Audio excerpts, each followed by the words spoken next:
Massimiliano Fedriga è il presidente di regione più apprezzato d'Italia secondo il Governance Poll 2025, l'indagine annuale del Sole 24 Ore curata da Noto Sondaggi che misura il gradimento di cittadini e cittadine nei confronti degli amministratori locali. Con un consenso pari al 66,5%, il governatore del Friuli Venezia Giulia si colloca al primo posto tra i presidenti di regione, superando Luca Zaia, governatore del Veneto, al 66% e Alberto Cirio, governatore del Piemonte, al 59%. Si tratta di un dato significativo che conferma l'alto livello di fiducia attribuito all'operato di Fedriga, già rieletto nel 2023. Sì, ovviamente c'è soddisfazione e ringrazio per la fiducia che viene confermata per l'amministrazione regionale da parte dei nostri cittadini.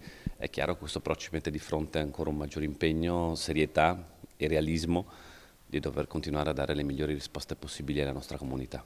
Parole che restituiscono il tono di chi interpreta il consenso come stimolo a proseguire nell'azione amministrativa in un contesto complesso che richiede risposte concrete su più fronti, dalla sanità alle infrastrutture passando per le risorse del PNRR. Che Zai è sempre ovviamente fortissimo e lo testimoniano anche le diverse classifiche uscite, non soltanto questa, e quindi sicuramente per il Veneto Zai è un punto di riferimento importante e continuerà ad esserlo. Lo stesso sondaggio fotografa anche il gradimento dei sindaci delle città capoluogo.